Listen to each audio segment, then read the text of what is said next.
Mo pa nga aga mga kasangkayan adikitena sa opisina sa Comelec Katarman ini kalabutan sa tidaraon nga National Election 2025. Ngayon kaupod naton ang election officer dito sa Bungtusan Katarman si Attorney Almira Pasiloy. Mo pa nga aga, Attorney? Maupay na aga. Otro sa imo. Attorney, regarding sa kanina naging kondukto nga isusod nga synchronized Operation Baklas, nano ang katuyuanan sinsini para sa aton mga mulupyo din sa Katarman? Ang katuyuanan sa pagkandak sini nga synchronized nga aton Operation Baklas is una sa nga tanan, malimpyuhan ang aton bungto siton nga mga campaign materials nara nga diri subay sa aton balaod. Ano po, para reminder na rin at the same time sa aton mga hinuhungdan nga mga kandidato san mga patakaran sa aton batas, ano po nga mayaon po kit ginpa-follow dapat before kit mag-post sa aton mga election materials. Dapat pag-isipan ta kung sa tama ba nga lugar ta ginbubotang iton kada sayo nga poster na sinusugad ta sa aton common nga lengguwahe. Ano po, tapos pahibaro na rin sa publiko at the same time nga part of our duty, ano po, bilang miyembro sa aton sosyedad, imdan ngan i-check kung tama liwat aging paparahimo sa aton mga kandidato sugad man sa kanang mga supporters siton pagtaga campaign materials. Ano po, kasi ini nga amon obligasyon sa Comelec, dili la po iton solamente para sa amon, nagtipikang sa amon. It's for the entire ano po, Filipino people. Ini po nga amon yan na activity, dili la po yun sa Katarman, synchronized nationwide po yan. Nga tanan po nga election office of election officers, including the provincial offices, regional offices, and even national. You would see later probably amon chairman kasi very active, and amon po chairman Maduruto, masyado amo chairman. Nga tanan po kami nagkandak and magkakandak ang iba san aton sinusugad nga Operation Baklas. Depende la po of course sa panahon, like kanina an amon plano is, the grand plan is basically the entire municipality of Katarman ililimpyuhan po namon kasi sa una nga amon Operations Baklas na amon ginhimo for national level nga mga kandidato lang. Pero yan na kasi nagtikang na sininga adlaw ang campaign period para sa ato lokal na mga kandidato. So nga tanan na nga mga campaign materials po, mga posters nga pinanpost, pwede na po namo iton pananggalon kung sakali talaga dili subay sa aton balaod ang pagpost nga ginhimo nila. Attorney, regarding naman siton nga nakulikta naton kanina nga mga posters, ikakain iton siya? Actually, nasa kustodiya po ito niya na physically sa aton DPWH kasi member po ang DPWH sa aton Task Force Operation Baklas po. Ano, kasi waray man po lugar ang Comelec para si ton, pero still nasa otoridad pa rin ton, kapot po iton sa Comelec. Just so happen nga waray po kami lugar na pagbubut ngan si ton nga mga amo gin take down nga mga campaign materials. Bali na attorney nga proseso sa pag-agihan sa ito nga nakulikta nga mga posters nga. Subject for disposal iton siya actually. Subject for disposal, and maaraman po naton mga kandidato kung ano mga legal na konsekwensya siton. Like before kami mag-take down, before we conduct this Operation Baklas, ano po, mayon po kami ginsusugad nga prior nga mga stages nga amon ginkandak, like gin survey ngon namon, pinanpicturean namon, in fact gin video ito namon, and sa mga national level nga mga kandidato pinannotagan po namon sa notices, attach na po ito nga mga ebidensya namon nga ini nga iyong mga mayaon kam mga campaign materials pinanpost sa dili tama nga malulugar. Kindly take down all those before po kami mag-conduct sa amon Operation Baklas. It is only then na pag magbaklas kami, andun pa rin despite the notice, mayaon na talaga kami sa otoridad. Ano po, nga man tanggal po siton nga tanan. Attorney, para sa kabaruan sa tanan, kanina may kay agyanda pa nga ni otro mayaon gintanggal yaon wara. Para sa kabaruan sa tanan, nano rason? An amo po sa aton patakaran, an amo po gintatanggal la, an adton mga campaign materials nga gin-post sa guwa sa amon sinusugad nga common posters area nga gin-establish sa COMELEC. Ano po? Pero kahit an adto po sa aton common poster areas nga diri subay sa size 3x2 ano po sa kada sayo nga kandidato iti-take down pa rin ito namon. So nanonotice din po niyo may mga materials din na wala namo tanggala kay tungod adto po sa private nga property.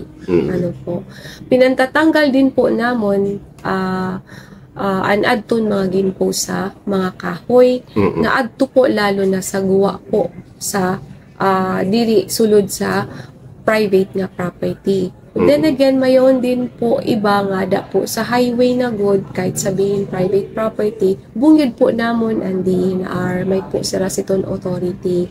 It has to be, ato po dapat kiwa, kahit election po yan na, an aton obligasyon sa aton environment continues. Ano po?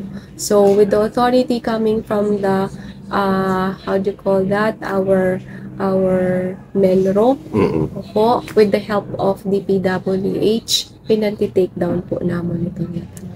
Attorney, may kit na notice nga daggo mas didaki nga mga tarpo not to mention dini nga aton taga dinhi pero provincial level siya nadalagan. Any legal action regarding sa kanya sa situn kadadagko nga posters?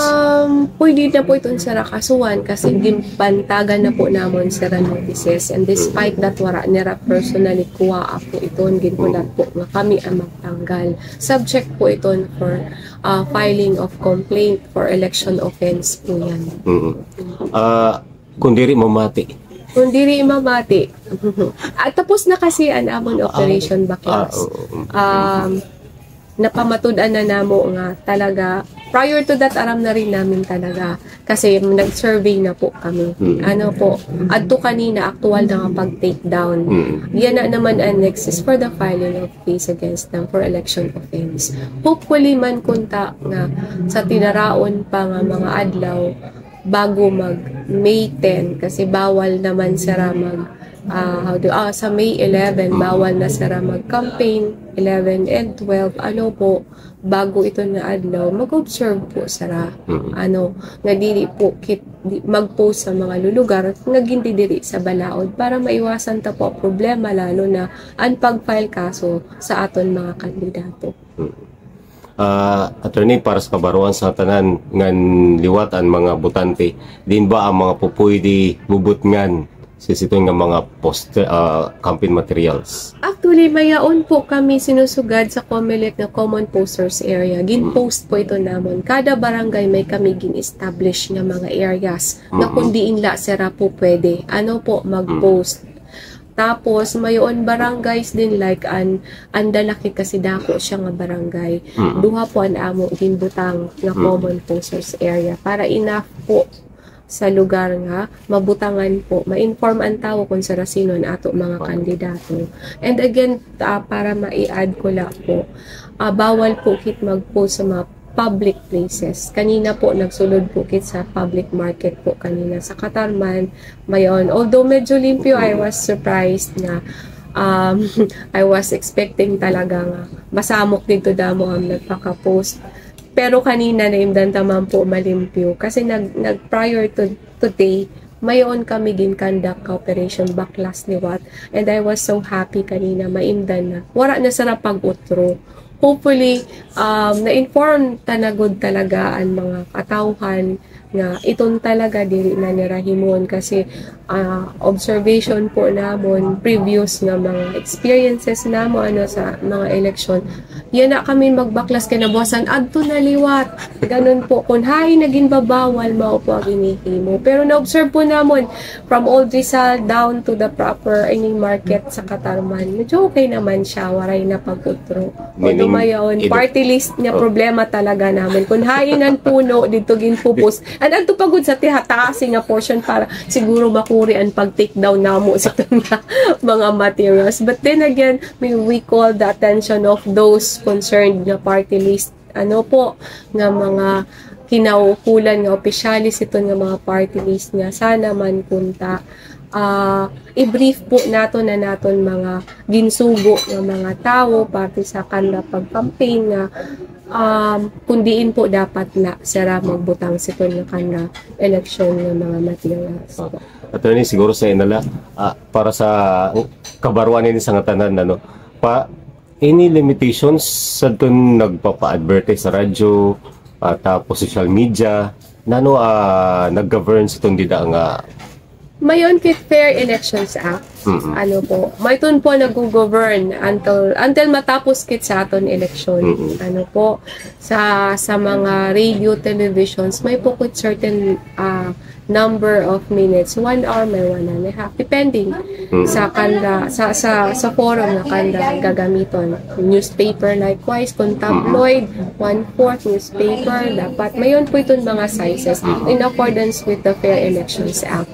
Mayon din po kitsiton mga certain nga mga amendments nga dapat indon, like for example and very much important ito nga material nga gagamiton. If I may add po kasi this is very much important, diri po kit magamit sa mga materialis nga diri po biodegradable.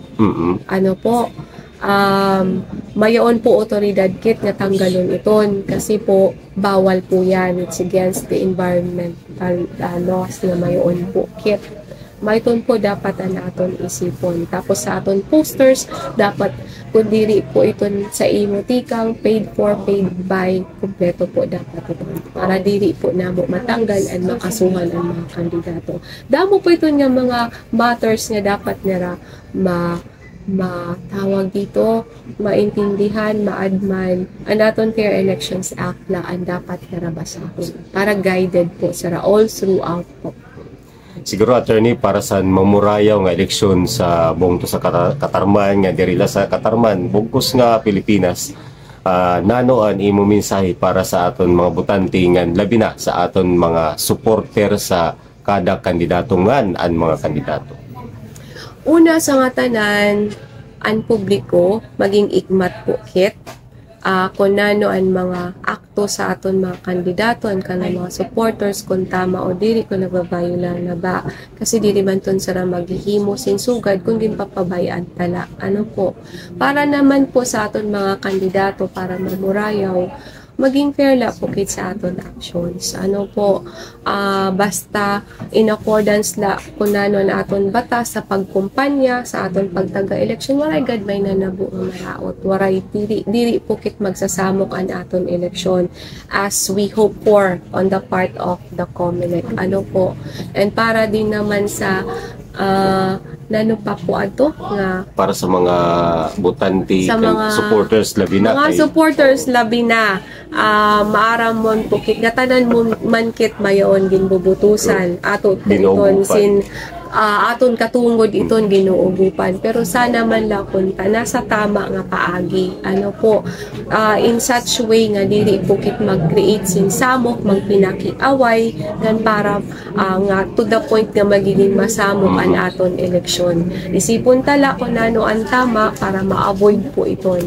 Best kay kun mahibarokit ko nano ang balaod pag-abot po sa aton campaigning. Lalo na po, if I may, ang ato vote buying po. Mayton po ang aton problema, diri ito natapos-tapos na problema, pero mayaon na po kit ang kontrabigay nga sadto pa itong gin-implementar the previous barangay and SK elections. Ang COMELEC, permi po kami nagkakandak voters education. In fact, before po mag-start kami mag-train sa ato poll workers para sa iba-iba nga probinsya, nag-conduct po kami sa mga road shows, naburo barangay po kami, para mahibaro po sa mga mulupyo, even those from interior barangays, nagkakadto po kami nga tanan, daraan bago nga mga machines, ang mga gamit para sa eleksyon, para antes man mag-eleksyon, maaram na sa gumamit sa makina, para informed na po, dili malipuan or whatsoever, nga kanda posible tiniisip, na usually kuno na inandabo pag-abot sa eleksyon. Okay. Kadang salamat, attorney, sa panahon niyan sa imo impormasyon niya ginhatag para sa katarmanan. Salamat po, Otro, sa damo permi nga higayon nga ginahatag mo sa amon para makaistorya namon man kahit papano ang aton mga mulupyo, lalo na sa katarman, kung ano dapat himuon para maging successful, honest, credible ang aton po eleksyon. Salamat, Otro. Ako si Eugene Montaño Inano para sa Serbisyo Publiko.